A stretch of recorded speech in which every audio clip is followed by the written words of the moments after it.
Great, thank you for being here. We're going to go ahead and start. We have 28 people online, so I want to recognize their time and not leave them watching a blank screen for too long. So please sign in if you're here in person. If you're here online, you need to type your name into the chat box or email me at M as in Monica, E as in Elephant, F as in Frank, 55, and tell me that you're here so that I can give you $15. If you are participating in the Wellness Incentive Program, you will be paid for attending. I cannot actually produce that payment until you complete your personal health profile. So if you don't know how to do that, please check in with me at the end, because it breaks my heart when you do everything except that and then I can't pay you, and I really can't reverse that for you. So we're going to have Dan Catamuzzo come up from the Franklin Mint Federal Credit Union branch, and he will... Thanks, Monica. Good afternoon, everyone. Thank you for coming. Today's seminar is Managing Debt. I'm Dan Catamuzzo. I oversee the branch here on campus. Lots of new faces here. Please feel free to stop in and see us. We're Drexel's Credit Union. We've been on campus for just about 4 years. We're a full-service financial institution for all your needs. We are open 6 days a week, Monday through Wednesday till 5, 9 to 5, Thursday till 6, Friday till 7, and Saturday 9 to 2. We can offer you everything from a 2% savings account to a commercial loan. So I ask you to look at your procurement offers that are in the bag. They're available to you once you open an account with us. Even if you have just general questions, feel free to come in and talk to the staff. We're friendly, we're outgoing, and we want to make sure your banking experience is different than our competitors. So once again, we are Drexel's Credit Union. So we only grow if you join. And then once you are a member, all your existing family can join with us. We are here on campus. There's 4 ATMs. We have one at the branch, one at University Crossings, and the 2 at 7-Eleven act like ours, and soon to have one at the Summit. So that'll give us 5 ATM on campus, and then there's 30,000 ATMs out in the country for you that are free. And there's a lot of other services that we offer. If you come in, we can talk about where you can bank anywhere in the world with us. So once you're a member, you leave Drexel, you can stay banking with Franklin Mint Federal Credit Union. We're a $1 billion organization, and we've been in business about 48 years and never changed our name. So we've always been the Franklin Mint Federal Credit Union. I'm going to introduce Beth. She's going to take care of the seminar today, but I'd like to introduce Rick Durante and Andrew. They're from our back office. Rick does education. Andrew oversees part of the branches. Any questions after? Please feel free to ask any of us. Privately, if you have any questions you want to ask Beth during the presentation, just raise your hand and we'll stop and address. Hope to see you in the branch. Thank you. Thanks, Andrew? Sorry, Dan. Well, welcome. Let's see. Can you guys hear me okay? Mm-hmm. Okay. My name is Beth Manley. I'm the Adult Financial Education Manager for the Franklin Mint Federal Credit Union. And today we're going to talk about managing debt. But what we're really going to talk about is eliminating debt, because we need to manage our habits so that we can eliminate debt. We've got a lot of information to go over, but if you have a question about anything, please, you're probably not the only one who has that question. Feel free to raise your hand, and we will address it so that nothing gets forgotten. There are packets at the tables. These packets have the complete presentation. They have a section for notes. There's a pen in all of the bags. In addition to the presentation, there are some worksheets in the back. We're going to talk about the worksheets. These are full-size copies for you to use at a later time if you choose to. So, today's focus, debt. You're not alone. We're going to talk about some of the different types of debt because there are differences. We're going to talk about the fundamentals of debt management and elimination. We're going to go into some strategies for getting organized. Go over some tips for decreasing debt and your options. We're going to talk about what not to do, and we're also going to give you some resources if things are kind of beyond where we're addressing them today. So debt in the USA. This is a pretty scary statistic. $527 billion, or an average of over $8,000 per household in credit card debt across the U.S. Average credit card debt per household is 22%, almost 23% lower than it was back when the economy started to crash. Student loan debt I'm sure that's something many of us can relate to, whether personally or with our kids. 1.48 trillion. And the average student loan debt for the class of 2016 is over $37,000. 31% of households carry a balance on their cards all year long. 14% of consumers have more than $10,000 that they're carrying all year long on their credit cards. And on average, those people are paying over $1,400 in interest alone. I'm sure we can all think of something better we can do with $1,400. So is all debt bad? Kind of. I don't recommend having it if you can avoid it, but some debt is looked on a little bit more favorably than others. Mortgages, you're investing in your future at that point. You know, this is an appreciating asset. Hopefully the value of your home is going to go up. And it's something that you can sell at a later time and hopefully make money. A vehicle loan, you know, you need your vehicle to get to and from work, but if you can avoid having a vehicle loan, that's great too. And student loans, we're, again, investing in our future. You need to make sure that the amount that you're paying to get your education is going to be offset by the amount that you're going to be earning based on your degree after the fact. So these are things that we need to take into consideration. There are no pluses to credit card debt. It's an expensive debt. It's borrowing from your future. So one of the things we're definitely going to talk about today is the fact that 80% of money management and debt management is about our behaviors. We need to stop behaviors that are getting us into trouble. And that's a very difficult thing to do because we acknowledge we have these problems, we acknowledge we need to change, but taking action is the big challenge. Otherwise, we wouldn't be here. 20% of it is just knowing what to do. And we're going to address the knowing, and we're going to start thinking about the behaviors and address the behaviors.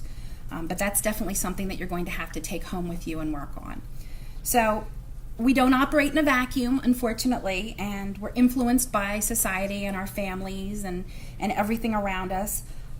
So we need to make sure that we're focused, that we're setting goals, and that we're staying on track with our behaviors and not letting outside influences determine where we are as far as our debt goes. And it's a big challenge. So, some of the most common forms of debt. We have secured debt, so that's where there is collateral, and that tends to be looked on as a little bit more favorable. You've got your mortgages, home equity loans, RV loans, auto loans. Then we have our unsecured debts. So these tend to be more expensive because they're more risky for the lender. You got personal loans, payday loans, student loans, credit cards, personal lines of credit. So the first thing we need to do is to figure out what we owe. And your debt and your obligations are two different things, and we're going to address those. We got to prioritize our creditors, figure out how much we can pay, and then we need to investigate our options if we need to come up with more income. So what do you owe? Well, your situation may be simply going through your mail, getting your statements together, and figuring that out. If some of your debts have become a little bit more delinquent, it may be a situation where you need to go and pull your credit report and really see what you owe. Very important, you want to go to annualcreditreport.com. If you have any charged off debts, if you have anything that's significantly delinquent, if you have any tax liens and things like that, you can go to annualcreditreport.com. Everything is going to be listed. It's free. You can get the information. This is also a good spot to see if things that you've paid off have been updated. You want to make sure that all the information on there is current. So if something has been paid off, if say you had something in collections and it's reflecting that it's still open, you can file a dispute. You don't have to file a dispute with all three credit bureaus. You can just go to one and they will share that information as long as you're going through this website. So that's important. And then once you gather your bills, you want to create a chart. So this is a debt worksheet. And again, there's a full-size copy of this in the information that we've shared. So hopefully you don't fill this page, but again, we're not here to judge, we're here to help. So you want to get the information together for your lender. And if you don't know, if it's an older debt, that information as far as the contact for your lender is available on your credit bureau. When you order your credit bureau, that will be on there. There should be an address and a phone number.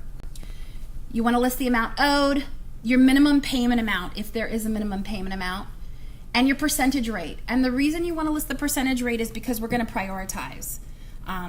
We're going to talk about two different strategies for eliminating debt, and one of them involves the percentage rates.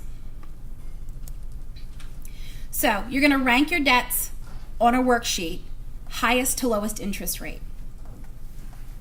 So once you're going to get everything together, and again, there's a copy of this. So this is the debt tracking worksheet, and you can see I've started filling it out. So I have an auto loan. It's a 1.99% interest rate. It's a secured loan. It's not something that's going to be a high priority for me to wipe out right away. That's not costing me a lot of money. It's a secured debt. So, and it's a low payment, something I can manage. So this is going to be low on my priorities. However, a Bank of America card with an 18% and a $5,000 balance, I'm considering that high priority for me as far as eliminating it.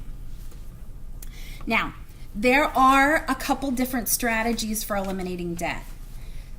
Logically, and I say it logically because we like to think that we are logical people, but we really aren't. For most of us, we didn't get into debt thinking logically.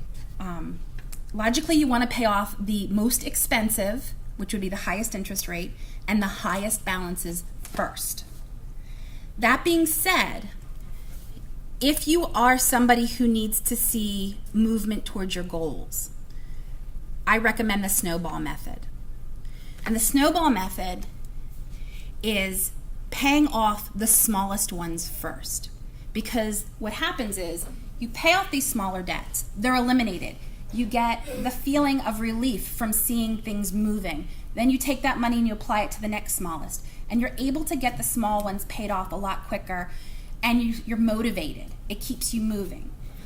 Like with any goal setting, we recommend that you do short-term, mid-term, and long-term goals, because if all your goals are, I want to be a millionaire when I retire, you're not going to see that incremental movement, and you're probably going to get discouraged. But if you have, I want $1,000 in my savings for the holidays, okay, you can break that goal down. You can get there. It's a realistic goal. And then you move on to, I want to save for a down payment for a car, just like with paying off your debts. You have small goals. You see the movement. You stay motivated. You keep on track.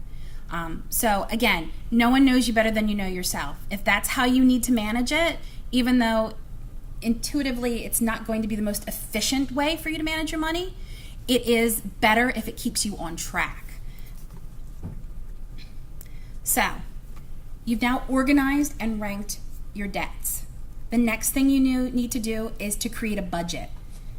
Because it's not enough to know what you owe debt-wise. You also need to understand what's coming in and what other things you're spending money on.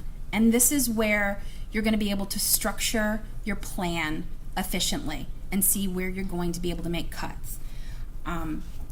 Get together all your receipts. Identify every penny that you're spending over the course of the month. Look at your periodic debts too. Things like if you're not paying your insurance monthly, if you're paying your insurance quarterly or annually, you need to account for that, and you need to be budgeting for that with every paycheck so that you know what money is currently obligated. I like to do it. I like everything to be automated, and I'll show you a way to do that. But I can email this little spreadsheet to you if you want to do it a little bit neater than handwriting. But this is just a basic list of everything that you're going to have. You know, maybe you can make some cuts here and there that you're not even aware that you're spending. So now we move on to our repayment worksheet. And again, it's one of those things where you have to decide how you're going to prioritize. Once you've worked through your budget and you've seen where you can make some adjustments, you can start looking and seeing what the minimum payments are, and you want to be paying significantly more than the minimum payments, especially on your high interest credit cards. And this is a copy of the debt repayment worksheet. And the reason something like this is important is because it shows you the progress. And again, we talked about that. If you're somebody who definitely needs to see that movement, this is another way for you to be seeing it in black and white and keeping yourself motivated. Because honestly, I think that's probably the hardest thing, is staying motivated when you have these overwhelming amounts of debt.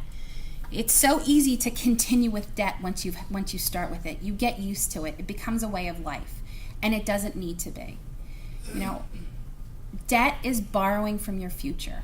It keeps you strapped to where you are. It stops you from moving forward.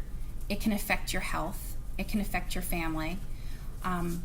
Money issues are one of the top 2 reasons that couples get divorced. You know, whether it's financial infidelity, where you're hiding money or you're spending money that your partner doesn't know about, or if it's just a matter of clashing ways of managing money. It's something that needs to be addressed, and it needs to be handled. So, how much can you pay? This is where your budget is your guide. Look at your discretionary income and look at your disposable income. So what are you spending on little things? And I have a chart that's very eye-opening, but you'd be surprised at the little bits of money that you can gather together once you're aware that you're spending them. Being aware is the hardest thing to do, because we tend to live in denial once we get ourselves to a certain point with our debt. We don't want to look at it. We don't want to acknowledge it. And you'd be surprised how quickly you can resolve issues once you start addressing them. This is what I use personally. So this is Money Smart. It's through our website, through our online banking. And it's also Mint. It's basically our own branded version of Mint. Has anybody heard of Mint before? Okay. So Mint is free. You can get the Mint app. But like anything else, if something is free, you are the product. So if you're not using it through our website and through our online banking and you are getting the app, just be aware that if you're using the free app, that they are marketing to you, and that's how they're supporting the use of that free app. And that's true with pretty much all of this budgeting software that you can get for free. They're going to be taking that information and they're going to be generating ads that are going to be more targeted to your needs. So if you're okay with that, that's fine. But if not, then I personally like to use our online banking to do it. So one of the great things about this is that all those worksheets that I gave you, this kind of does that for you. So you can look across the top here. You've got your dashboard, which is going to be a snapshot of your accounts. And you can import other accounts also. So, you know, you can import your retirement account. You can import your credit cards and all of that, so that it tells you everything that you owe in one shot and everything you have. Next, you can set up a budget. So it gives you a little pie chart at the bottom. So like for me, I have a budget. I only want to spend a certain amount on groceries each month, only a certain amount on gas, things like that. And it will list exactly what that spending is. So you can see right here, you know, this little thing right here, and it's listed as travel. So it organizes everything for you, and you can change those. You can have it default so that every time Wawa pops up, it knows that that's gas. And then you can see in a snapshot all of your spending. And this is great for when you're just getting started. For me, when I started budgeting, because I believe in practicing what I preach, I would get to the end of the month and be like, okay, I should have enough money. Why do I have nothing left? Why am I not saving any money? So I started really looking at my spending, and I'm like, why am I spending $300 a month at Target? I only go there for kitty litter and cat food. How am I? It was mindlessness. I would go in, and I wasn't thinking about it, and I was swiping my card, which is good because then all the information was here into my account, and I would just go around. I would do the tour. I talk about doing the tour, and Home Goods is another one too. You do the tour of Home Goods, forget it.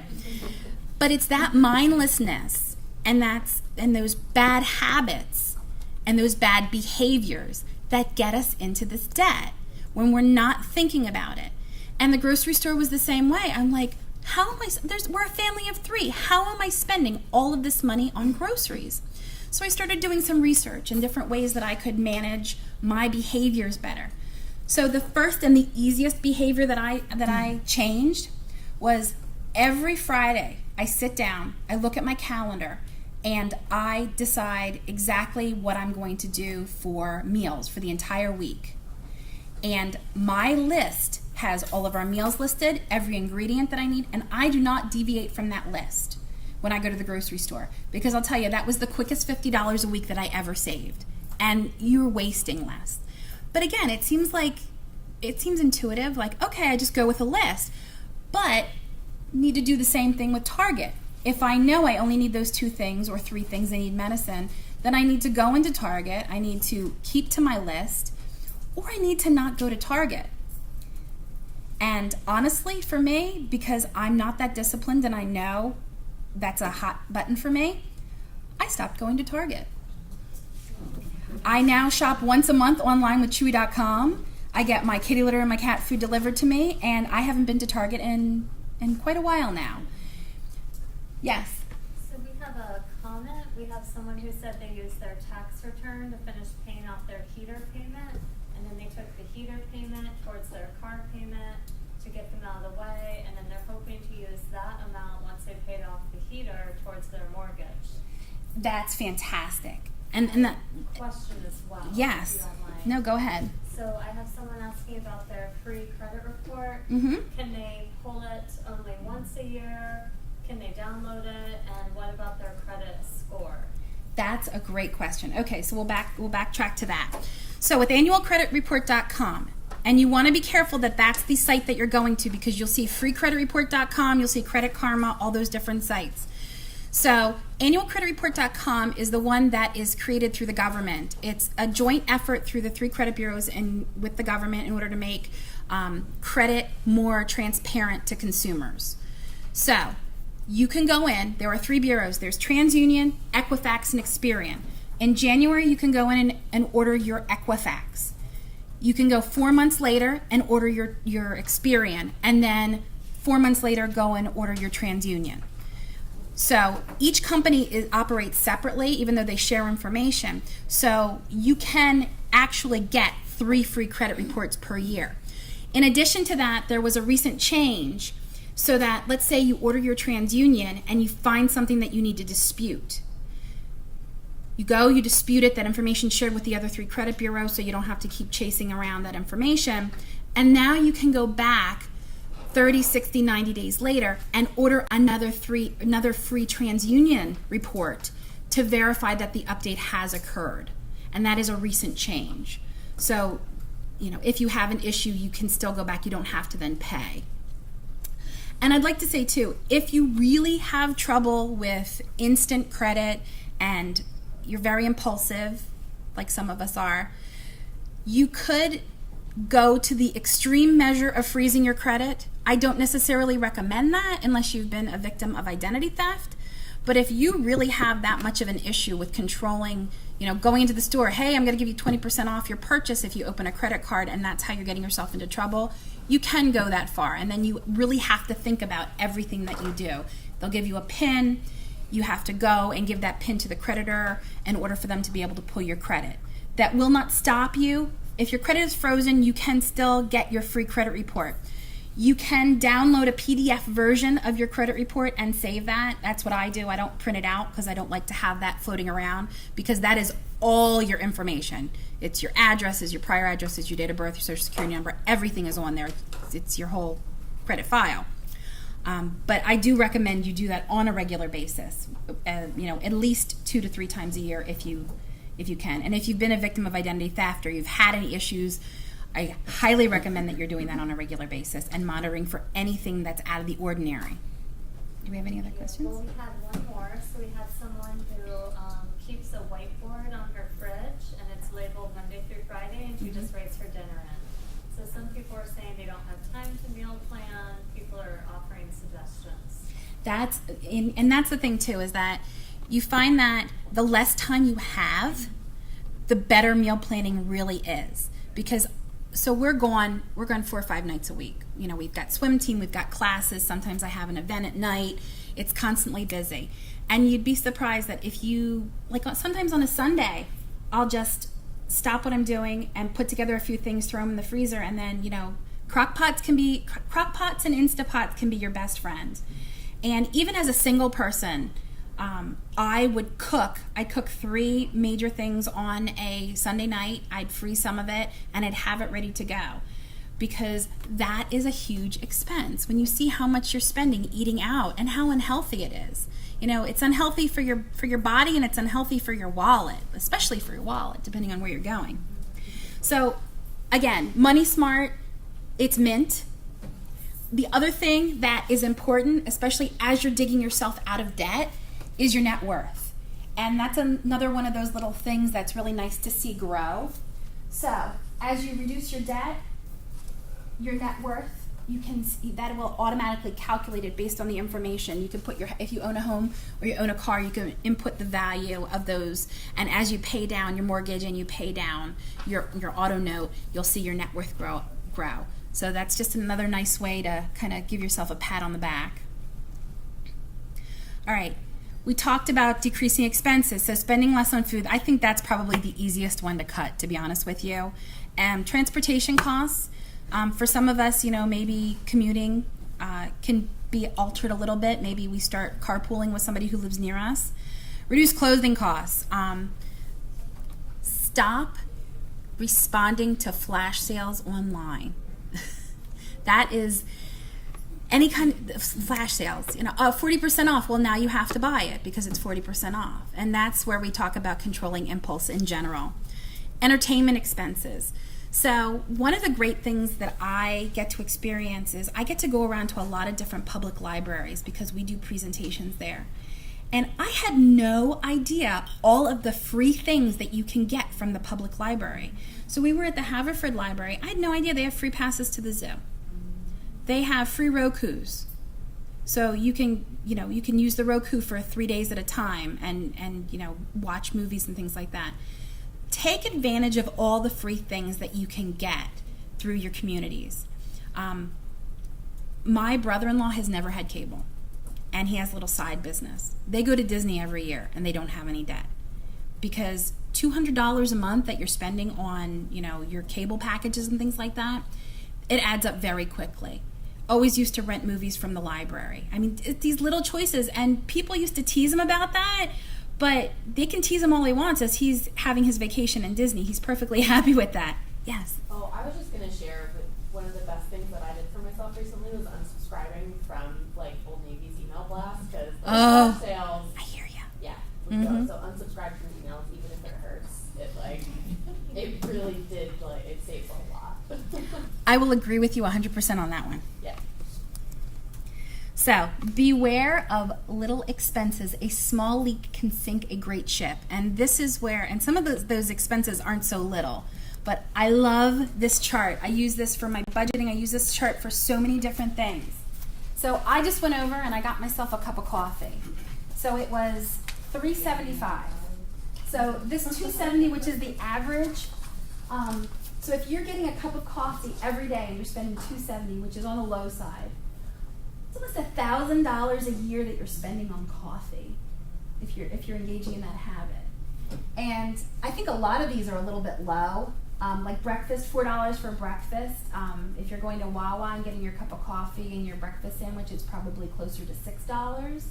But every single day, cigarettes, that's my favorite one, cigarettes. And if you're in the city and you're buying it a pack at a time instead of a carton at a time, it's probably a lot higher than that. $2,500 a year on that habit. Any habit or anything you're doing that's costing you $10 a day is costing you over $3,600 a year. And you have to think about it that way because with rare exception, you probably didn't get into debt overnight. I mean, if you had something catastrophic happen to you, that's different. And there are different ways for you to get out of that.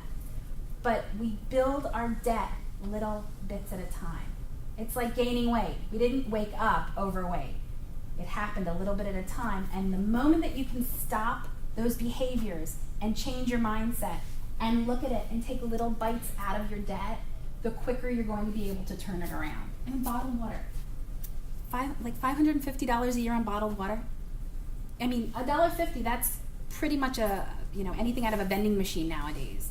So if you're going to a vending machine every day, for a lot of us, that's, that could be one of your loan payments during the course of the month. So, there are ways that you can supplement your income. So after you've looked at everything, so you've gotten your debts organized, you've sat down and you've looked at your budget. Because for many of us, if we're employed full-time and we've racked up this credit card debt and other debts, making little changes could be enough for us to at least get back on track. But you still want to be setting a goal. Don't just say, I'm going to pay my debt down. Don't just say, I'm going to make. You need to have specific goals. You need to write down your goals because that's the only way to keep on track with them. So there was a Harvard study done back in the 70s. They talked to Harvard graduates, and they did a survey of the class, and they said, okay, how many of you have goals? How many of you have written down your goals? And how many have not written them down? So only 3% of the graduating class had written down goals. That 3% of that graduating class who was surveyed 20 years later was making more than the entire other 97% put together. Because these were people who had a vision, who were determined, and had a plan. And that is the key, is you have a plan. Because the only difference between a goal and a wish is that plan that you can put into action. So, debt consolidation.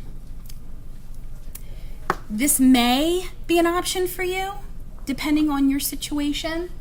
You can refinance your mortgage, especially if you have a higher interest mortgage. Maybe you can cash out a little bit of the equity in your home and eliminate some of your higher interest credit card debt. We do offer personal loans for debt consolidation, and the nice thing about that is with a credit card, it's a revolver, just like a revolving door. You pay it off and then you can run it back up again. Whereas if you do a loan, a personal loan or a mortgage, there's an end point to that. You have a monthly payment that you pay every month, and when you're done, assuming you've changed your habits, you're done, you're out of debt. The problem is that too many people, they see this, it's a Band-Aid on a bullet hole for them, frankly. I mean, if I had $1 for every time somebody came in 2 years later after doing a consolidation loan with me when I was at the branches with almost as much credit card debt as they came in initially. And that's the key, is you've got to address those behaviors and you have to change those behaviors. Otherwise, again, you're not fixing the problem, you're only addressing a symptom of the problem. Yes?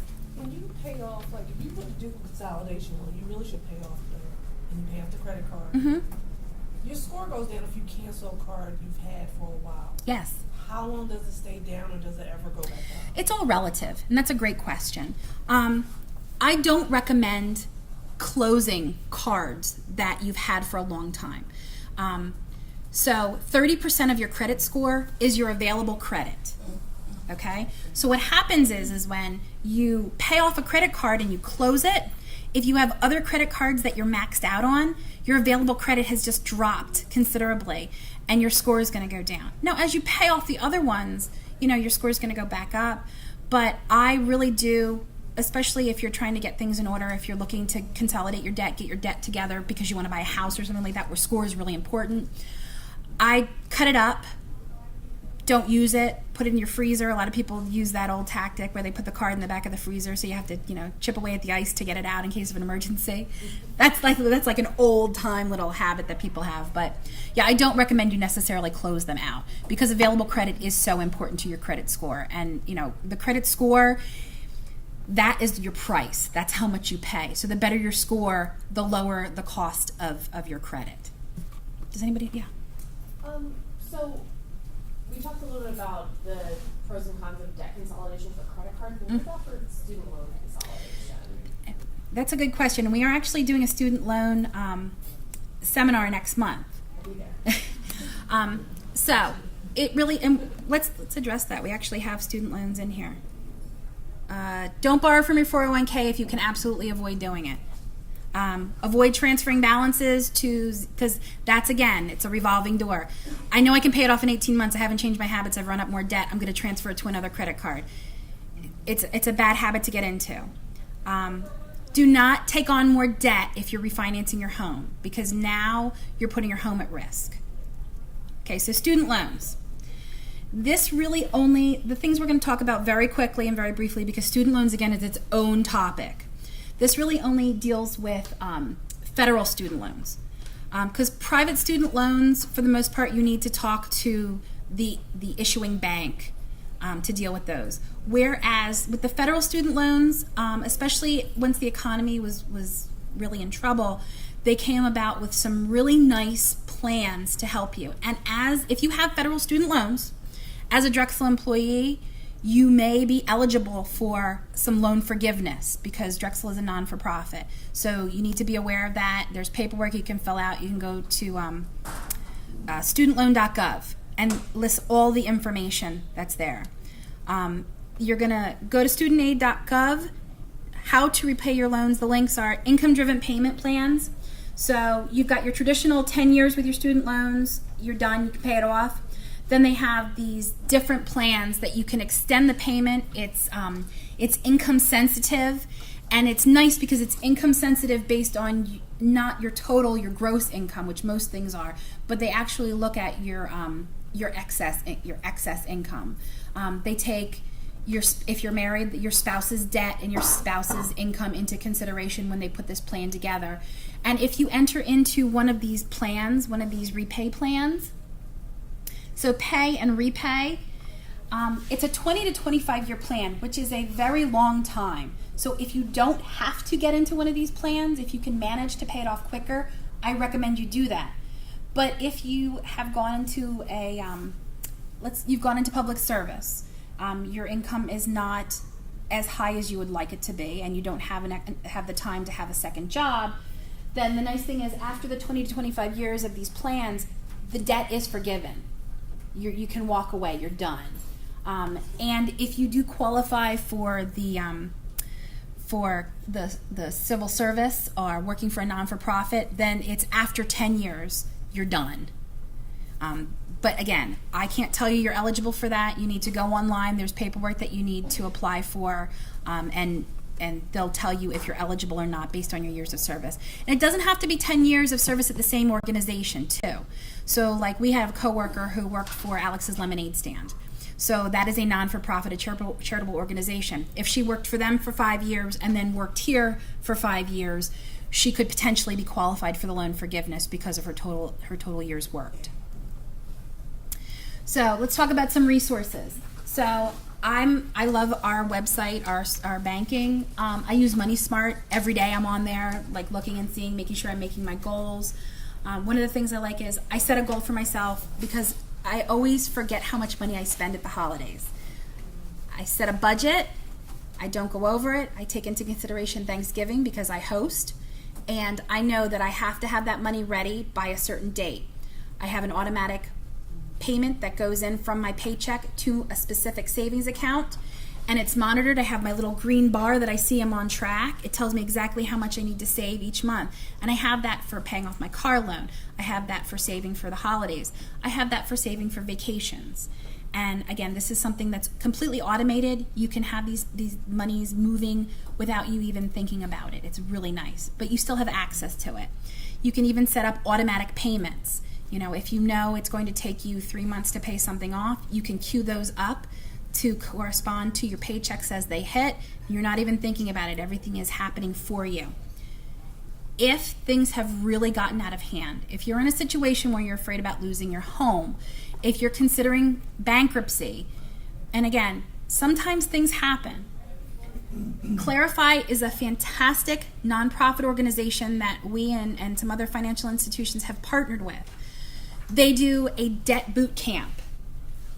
You can go, they give you a debt mentor, somebody who's going to work with you to get out of debt.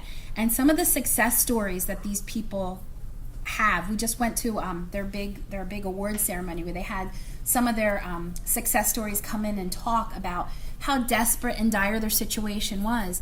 And in 2 to 3 years, these people have completely turned things around. It's not an easy process. But if you're willing to make the sacrifices, you can get there. And you can get there a lot quicker than you expect. The repayment calculators, these are really nice. So the Federal Reserve has one, and this is another one here. So you can look and see, based on what you're paying, how quickly you're going to be able to pay off credit card debt based on the interest rates.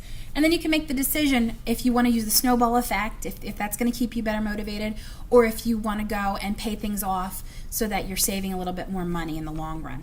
And the student loan website is fantastic. It will answer all of your questions.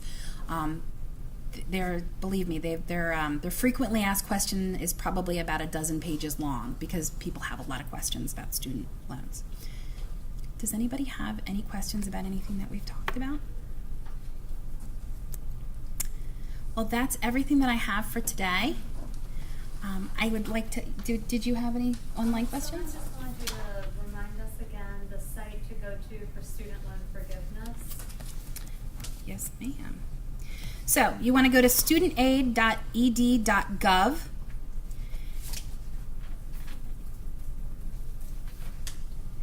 And this is going to show you anything and everything. It has links to all the paperwork and all the contact information for any federal student loans. Great, thank you. Sure. You go back to what not to do? Yes. Yes. So, again, there's always the don't do this. Absolutely don't ever do this. If your situation is such that this is the only alternative that you have, then maybe you do have to do it. But I really do not recommend borrowing from your 401k if you can avoid it, or borrowing from your retirement, just because, again, debt is borrowing from your future to begin with. So now you're borrowing even more from your future. You've got this debt, and now you're taking away from the potential income that you're going to get by this nest egg growing. So that's my big one. And there's a lot of a lot of people are like, oh no, borrow from it because when you're paying the interest back, you're paying it to yourself. But you have to make sure that you're disciplined enough to be paying it back. And I really don't. I mean, if you have an emergency, you can take money out of your 401k, but you're going to pay some mighty hefty penalties for that. A loan, typically, you're not going to pay any penalties. You have to pay it back monthly. But if you take a lump sum out of your 401k or out of your IRA, you're going to pay the taxes on it first of all, and then there's a 10% penalty on top of that. And now you don't have that money growing for your retirement when you're going to need it.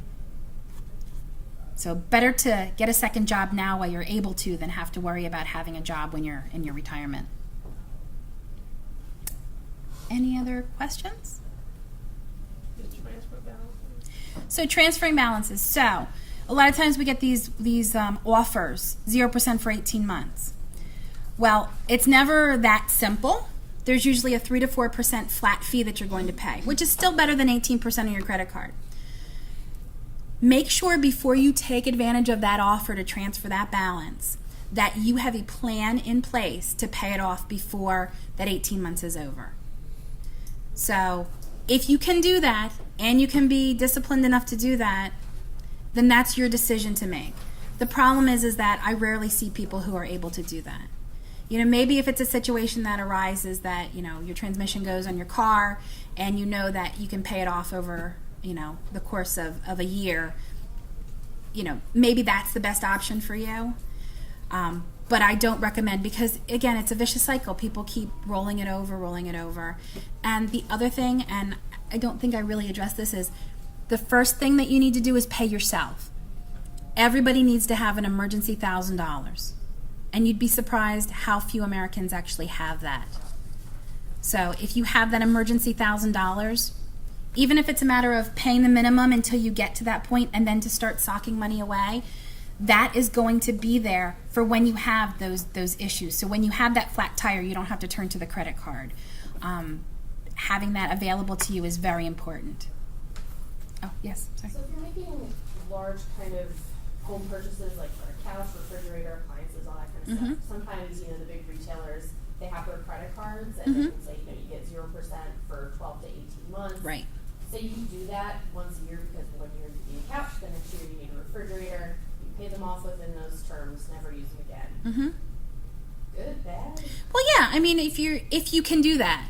But honestly, it's better to have saved for those things if you can avoid it. You know, ideally, if you know that your stove is 5 years old and a stove is going to cost you $600-700, you know, you put that in your budget. You have your, like, we have a car fund. So I'm almost done paying off my car. My husband hasn't had a car payment for years because what he does is he figures out what he wants, and when he buys it, if he has to finance it, he pays it off as quickly as possible and keeps paying that car payment into a savings account for himself, and that's his car fund.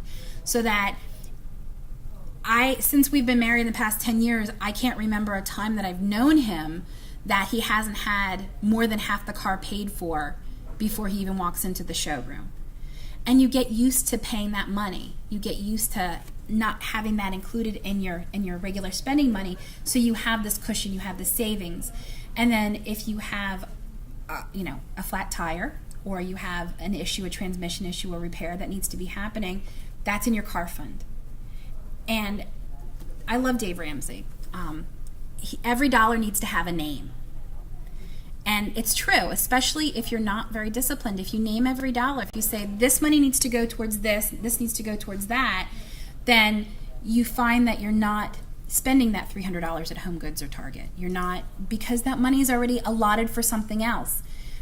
We also get more enjoyment out of saving for something and then being able to enjoy it and remember it after the fact than we do for dealing with the impulse of the purchase and then having to deal with the regret of the debt after the fact. And we need to be more focused on impulse control. And honestly, that is the hardest, for me personally, that is the hardest thing to deal with, is that impulse control. And you are so right about those emails, because that's, oh, I can't miss out on this, I can't miss out on that. If you can get over that, then you're in a much better place. And you'd be surprised at how, again, with the little leaks, things like that, they sneak up on us. You know, it's those little impulse purchases that end up sabotaging our budgets. Does anybody have any questions about anything on the online? No? If you need to sit down with somebody and go over your credit report, you can pull it up from annualcreditreport.com. You can come into the branch and Dan can sit down with you and go over some strategies if you need a little bit more hand-holding. Believe me, when I was on the other side of the desk, when I had my own branch, I was regularly sitting down with my members. This is one of the services that we provide. We're here for you. We are a cooperative organization. We were created to grow our members' wealth. So we're going to look for any opportunity we can to help you. So, you know, come in, make an appointment, sit down. We'll see what we can do to help you. If, as I said before, if things are a little bit more advanced, we have the website. The link to Clarify is on our website, or Dan can give you that information. We have an 800 number you can call. They're located in Philadelphia. Fantastic organization. And if bankruptcy is unfortunately down the road for you for whatever reason, Clarify is certified for the pre-bankruptcy filing. So you have to go through that credit counseling before you can even consider filing bankruptcy. And hopefully they'll be able to help you avoid that situation. Thank you very much.